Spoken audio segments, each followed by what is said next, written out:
Dans cette capsule vidéo consacrée à la création de GUI sous Python, nous allons utiliser la bibliothèque Tkinter qui est présente de base dans les distributions Python.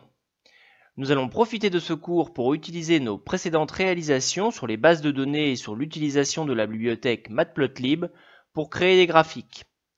Le programme de ce cours est riche et va nous permettre de développer nos propres applications véritablement ergonomiques et surtout, enfin, graphiques. Allez, en route pour la découverte. Cette vidéo propose de nombreux exemples de code Python. N'hésitez pas à mettre la vidéo sur pause lorsque cela est nécessaire, puis tapez sur votre IDE Python préféré les différents codes afin de bien les assimiler. C'est en effet en codant que l'on apprend à coder. Nous allons commencer par voir tout d'abord les grands principes de la recherche textuelle à partir de l'algorithme le plus simple, la recherche naïve. Le module Tkinter est très vaste. Notre but n'est pas de vous faire un cours exhaustif, mais plutôt de vous montrer quelques pistes. Pour apprendre à piloter ce module, nous pensons qu'il est intéressant de vous montrer des exemples. Nous allons donc en présenter quelques-uns qui pourraient vous être utiles. À vous ensuite de consulter la documentation supplémentaire si vous souhaitez aller plus loin. Avant de commencer, quelques petites précisions sur Tkinter. Tkinter, de l'anglais Toolkit Interface, est le module graphique libre d'origine pour le langage Python, permettant la création d'interfaces graphiques. L'un des avantages principaux de Tkinter est sa portabilité sur les OS les plus utilisés par le grand public. Son module Tkinter, la classe Tkinter, contient des fonctions intégrées appelées méthodes, permettant de réaliser des actions sur les fenêtres graphiques, les objets.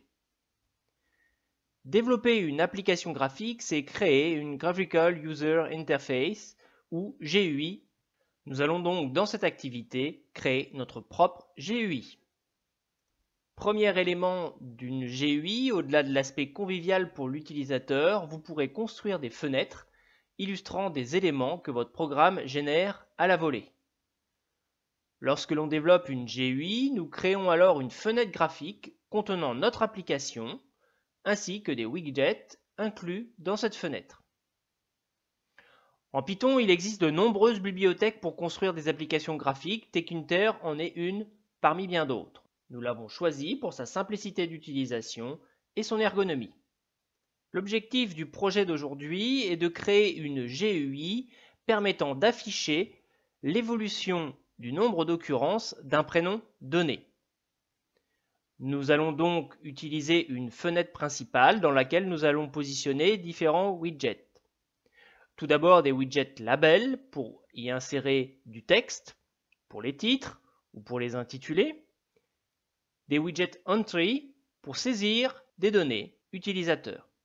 Enfin, des widgets button pour créer un bouton associé à une action. Nous verrons aussi d'autres widgets plus utiles pour définir les options de notre application. L'utilisateur saisira donc un prénom, pourra utiliser des restrictions, choisir une couleur de graphique, puis cliquera sur Rechercher. Le graphique s'affichera dans la fenêtre inférieure. Commençons tout d'abord par la création d'une fenêtre. Pour positionner nos widgets, il nous faut une fenêtre principale. Pour créer une fenêtre sous Tkinter, le principe est extrêmement simple. Tout d'abord, il faut charger la bibliothèque Tkinter comme toute bibliothèque, avec notre import Tkinter que nous allons appeler TK pour plus de simplification. Ensuite, nous devons créer la fenêtre en elle-même. Il s'agit d'un objet, d'une instance de la classe Tkinter. Donc nous la créons en faisant un tk. La classe TK avec une majuscule.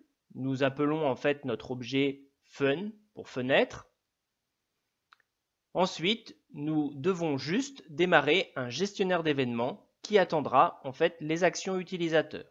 Le résultat est très simple, nous avons juste une petite fenêtre d'une dimension réduite avec aucun contenu. Cependant, vous pouvez noter sous votre OS que vous avez la présence de la croix pour fermer la fenêtre, du petit rectangle pour augmenter la taille de la fenêtre et du petit tiret pour basculer la fenêtre en pause. Arrêtons-nous quelques instants sur le gestionnaire d'événements. À la ligne 15, nous rencontrons un fenêtre.mainLoop. Le gestionnaire d'événements est une sorte de boucle infinie qui est à l'affût de la moindre action de la part de l'utilisateur. C'est en particulier le gestionnaire d'événements qui effectuera une action lors de l'interaction de l'utilisateur avec chaque widget de la GUI. L'exécution du programme est donc guidée par les actions de l'utilisateur et le main loop attend les actions de l'utilisateur. Notre première fenêtre était très primaire, nous allons tenter de l'améliorer. Tout d'abord, nous pouvons ajouter à toute fenêtre un titre en haut de la fenêtre. L'action est assez simple, il suffit d'appliquer la méthode title à l'objet fenêtre et de préciser le texte à insérer en haut de fenêtre.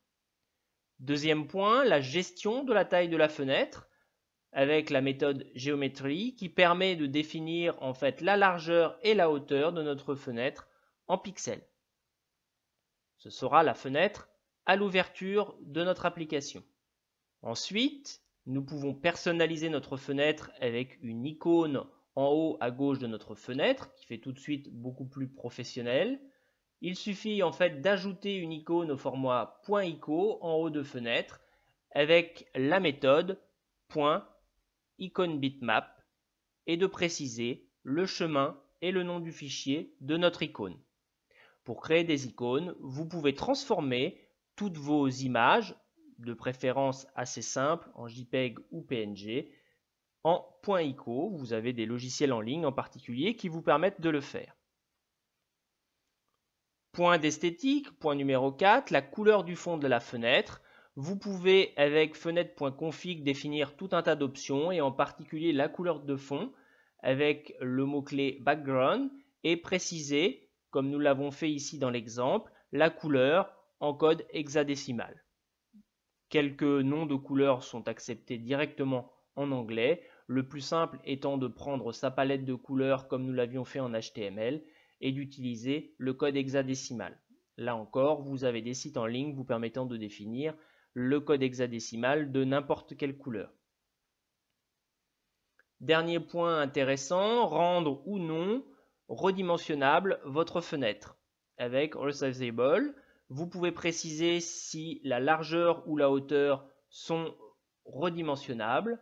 Dans notre exemple, nous avons accepté en fait que la largeur soit redimensionnable, mais pas la hauteur. Dernier point, vous devez toujours avoir votre boucle gestionnaire d'événements en dernière ligne avec le fenêtre.mainLoop. Notre fenêtre est devenue un peu plus esthétique, il n'y a toujours aucun objet dessus, mais nous avons en fait notre titre, notre icône, une couleur et éventuellement d'autres options. Tkinter possède de nombreux composants graphiques que l'on appelle des widgets. Ils sont disponibles de base dans le module Tkinter. Tout d'abord, vous avez la fenêtre avec la classe TK que nous avons vue précédemment. Vous avez également les cases à cocher, les zones de texte à saisir, les zones graphiques, canvas, les étiquettes qui s'appellent les classes labels, les boutons, les menus et les cadres pour regrouper différents objets. Nous allons étudier quelques-uns de ces widgets dans la suite de cette capsule vidéo. Vous pouvez également gérer de nombreux événements avec Tkinter, les clics sur la souris, les déplacements de la souris, l'appui sur une touche de clavier ou également un top d'horloge. Premier widget étudié, l'ajout d'un texte sur notre fenêtre avec le widget label. Tout d'abord, nous devons créer une instance en fait Tkinter TK label associée à la fenêtre en cours. Nous devons donc préciser sur le premier paramètre de notre instance tk.label qui celui-ci est rattaché à notre fenêtre. Nous pourrons rattacher en fait nos différents widgets à des fenêtres, à des cadres, à des canvas. Nous verrons cela ultérieurement. Deuxièmement, nous ajoutons très logiquement du contenu au texte avec le paramètre texte. Enfin, nous pouvons régler la hauteur de notre étiquette en nombre de lignes avec le mot-clé height. Vous pouvez également gérer la largeur en caractères avec width. Puis, nous avons la possibilité d'ajouter des options de style. La couleur de la police en elle-même, la taille de la police, la couleur de fond. Vous pouvez personnaliser en fait le cadre de votre texte avec du relief, avec différentes options, nous y reviendrons tout à l'heure. Une fois que nous avons créé notre instance, il faut ajouter cette instance à la fenêtre. tout simplement avec un label titre .pack. Nous empaquetons en fait notre instance sur notre fenêtre. Le résultat est assez simple pour notre premier widget. Nous avons notre cadre de texte qui est positionné en haut de notre fenêtre. Nous n'avons pas encore géré la position en fait des widgets sur la fenêtre, nous y reviendrons. Vous voyez donc le texte sur un fond de couleur avec une police de taille 18 en Calibri, écriture en blanc. Nous allons maintenant créer notre premier bouton avec le widget Button. La création en fait se déroule comme précédemment avec tout d'abord la création d'une instance de tkinter tk.button associée à notre fenêtre en cours avec le premier des paramètres qui est en fait le nom de notre fenêtre. Nous ajoutons ensuite du texte à notre bouton. Ici nous allons créer un bouton quitter. Un bouton est en général associé à une commande lancée lors d'un clic sur ce bouton. Le mot-clé commande permet de lancer cette instruction. Ici, nous allons très simplement détruire notre fenêtre. Nous allons quitter avec la commande fenêtre.destroy. Nous reviendrons sur les interactions dans la deuxième capsule vidéo. Quatrième point, il faut toujours penser pour tous les widgets à les ajouter à la fenêtre avec la méthode pack. Le résultat en fait correspond à la superposition de nos deux précédents widgets. Tout d'abord le label puis le bouton puisque nous les avons empaquetés les uns derrière les autres. Nous voyons donc apparaître notre bouton juste en dessous avec quitter. Vous avez également la possibilité pour le bouton d'ajouter toutes les options graphiques de taille de police de couleur que nous avions vues précédemment pour la partie label. Ces options en fait sont communes à tout un tas de widgets. Pour améliorer notre bouton, nous allons présenter quelques exemples. Tout d'abord, en fait, le changement de la police et la taille de la police avec le mot-clé font et entre parenthèses notre tuple police, taille. Nous pouvons changer la couleur de la police avec le mot-clé FG. Nous pouvons changer également la couleur du fond avec le BG, background ici. Toujours les codes en hexadécimal. Nous pouvons améliorer en fait le relief avec différentes options que nous vous laisserons essayer. Enfin, nous pouvons ajouter le bouton en utilisant toute la place restante sur notre fenêtre. Cette fois-ci, nous allons passer le paramètre pack avec une option, le mot-clé expand et en le précisant qu'il est à oui. Vous voyez tout de suite le rendu. Tout d'abord, le fait d'avoir mis expand à yes, le bouton est centré sur le reste de notre fenêtre.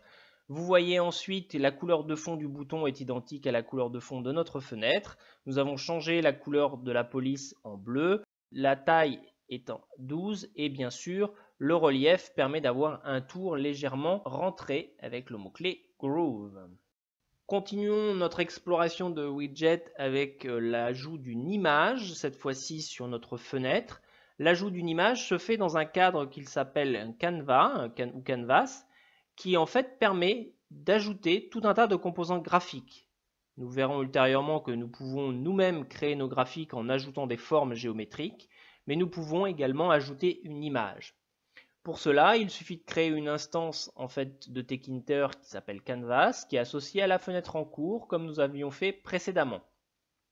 Nous ajoutons ensuite tout un tas d'options habituelles concernant la hauteur, la largeur, la couleur du canevas. Nous récupérons notre image, cette fois-ci avec l'instance photo-image. Il faut bien préciser en fait où est notre image avec le chemin relatif éventuellement et le nom de notre image.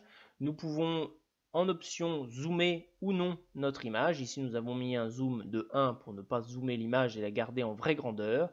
Et une fois que nous allons fait cela, nous allons ajouter notre image à notre canevas en précisant la position centrale de notre image et le nom de notre image tel qu'il avait été défini à la ligne ci-dessus.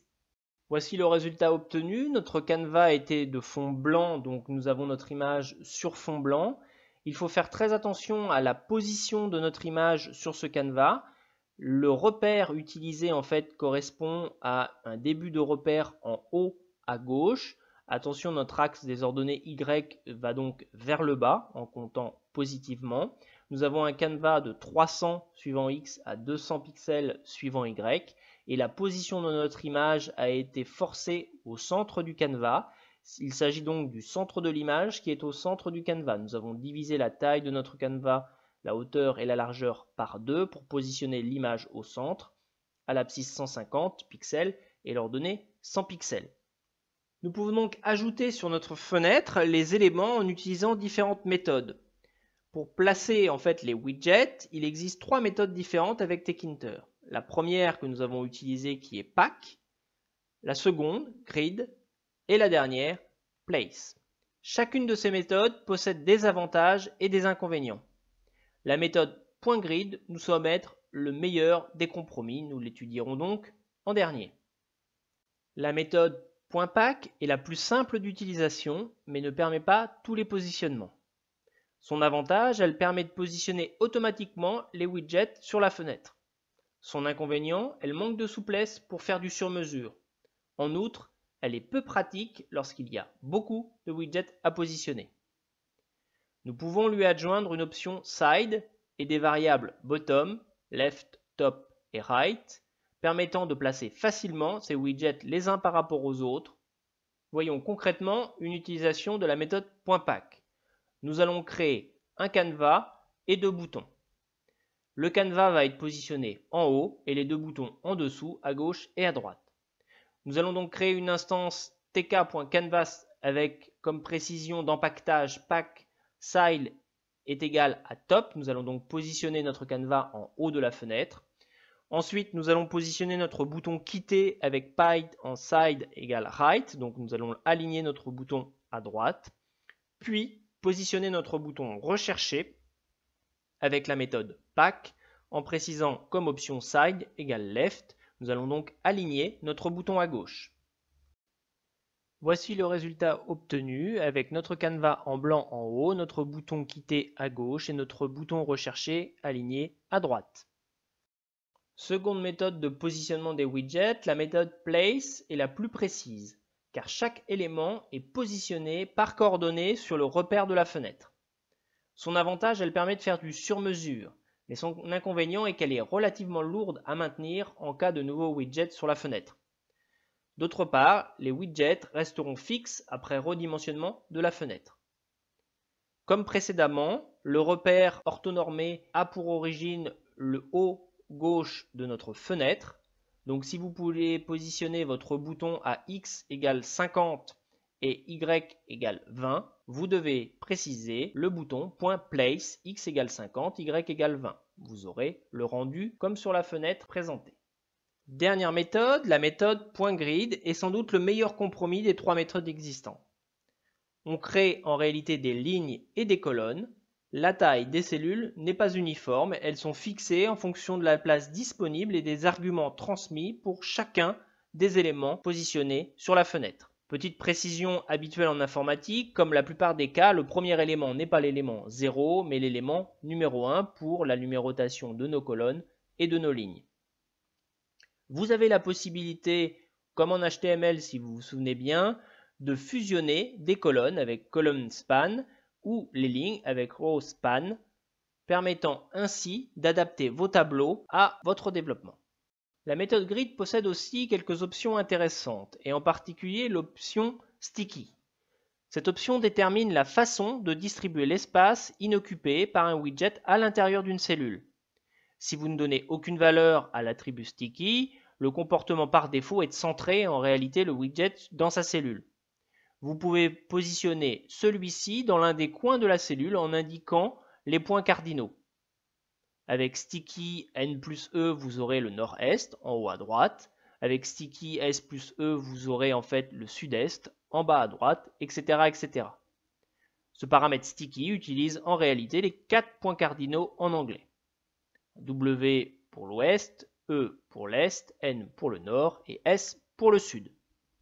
D'autres options de la méthode grid permettent de gérer un peu l'esthétique de nos widgets par rapport au bord de la cellule.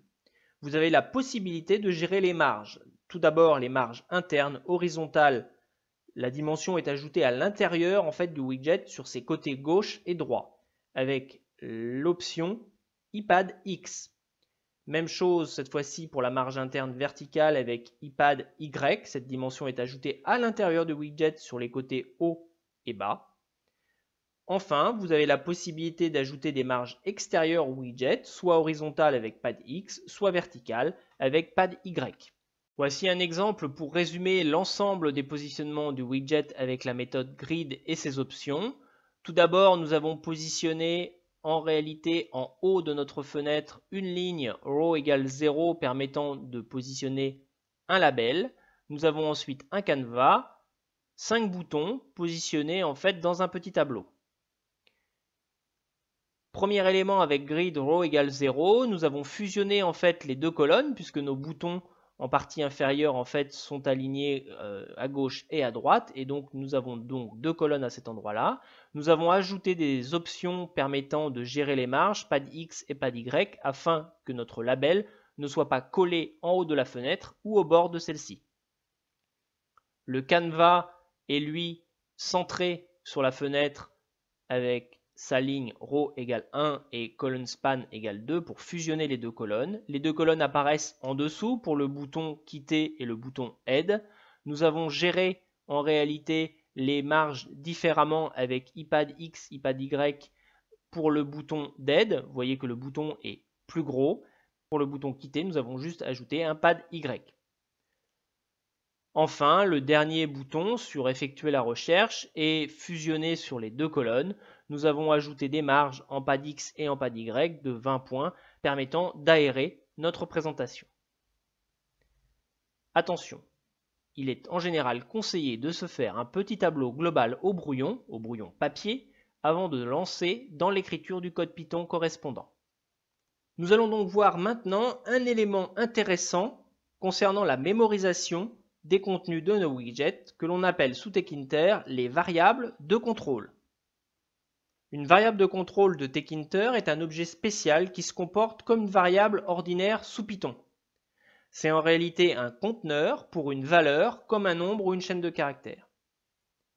Son intérêt et sa différence par rapport aux variables ordinaires de Python, elles peuvent être elles-mêmes partagées entre plusieurs widgets et elles se souviennent de tous les widgets qui partagent cette valeur à un moment donné.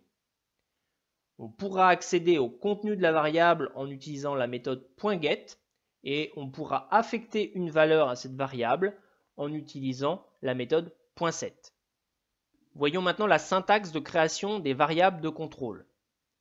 Suivant le type de variable, vous devez définir en fait une variable différente. Si vous souhaitez créer une variable pour mémoriser un nombre réel, ce qu'on appelle un flottant, vous devez utiliser en fait l'instance tkinter.doublevar qui vous permet en fait de créer cette variable.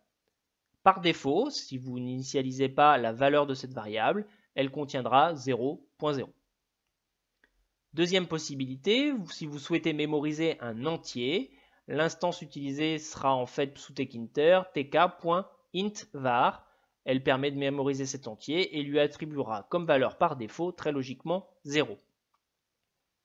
Enfin, lorsque vous souhaitez que votre utilisateur saisisse des chaînes de caractères, vous avez parfois l'envie de créer une variable chaîne de caractères. Cette fois-ci, l'instance sera tk.stringvar qui permet en fait de mémoriser cette chaîne de caractères. Par défaut, la chaîne est vide. Tous les widgets reliés à une variable de contrôle sont automatiquement mis à jour quand une variable est modifiée et que la boucle principale est à nouveau atteinte avec notre main loop. Voyons maintenant un exemple pour mieux comprendre l'utilisation des variables de contrôle. Nous allons définir en premier lieu une variable de contrôle textBouton qui est une variable en fait de contrôle de chaîne de caractères à la ligne 92 avec le st.stringvar. Nous allons affecter ensuite à la ligne ci-dessous le texte de cette variable avec le nom monBouton. Lorsque nous avons cette variable de contrôle, nous pouvons dans notre création de bouton, dans notre instance bouton, utiliser non plus le mot-clé texte mais texte variable précisant que le contenu du bouton sera en réalité celui d'une variable de contrôle et lui attribuer en fait notre nouvelle variable de contrôle qui contient le nom de notre bouton. Si dans notre programme nous avons une modification de texte bouton, l'affichage du nom de notre bouton sera modifié. Par exemple ici dans notre commande cyclic bouton, eh bien, nous effectuons qu'une seule opération, nous changeons le nom de notre bouton et nous le modifions en « Vous avez déjà cliqué sur le bouton ».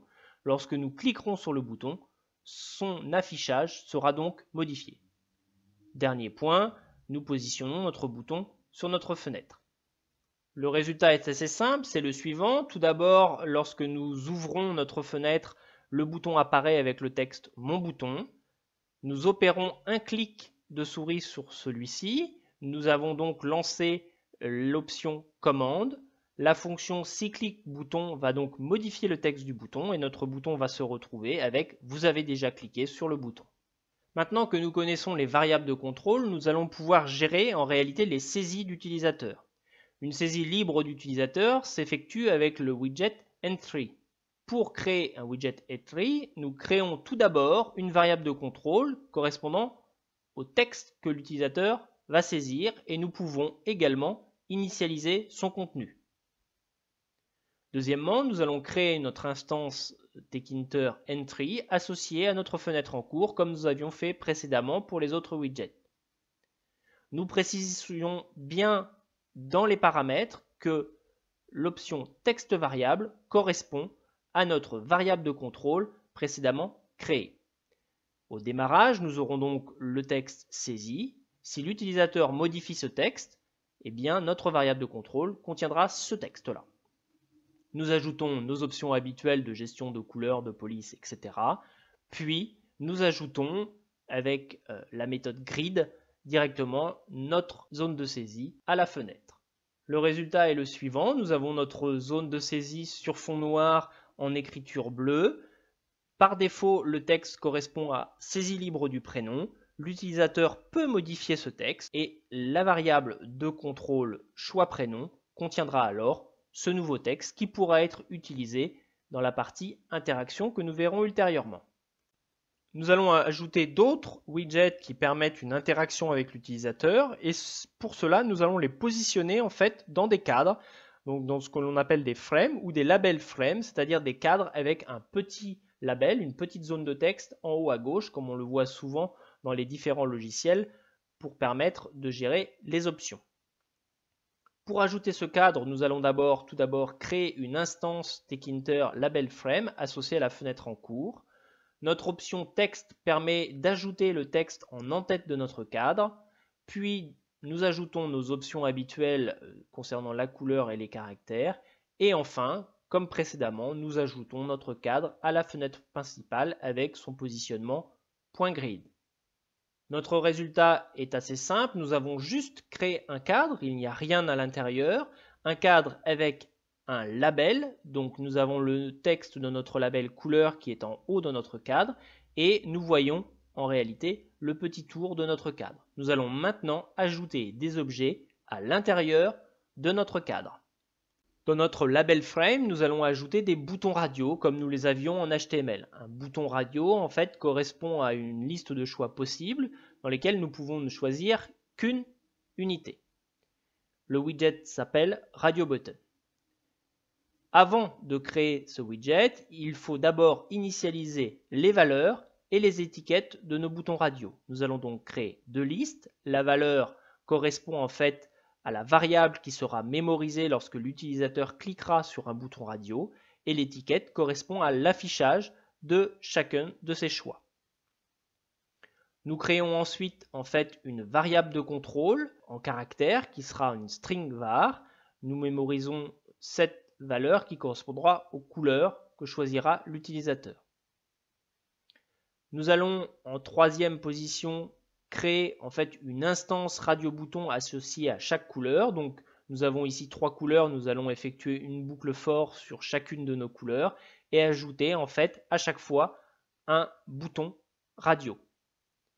Le bouton radio, faites très attention, cette fois-ci il est dans le cadre que nous avions appelé frame couleur.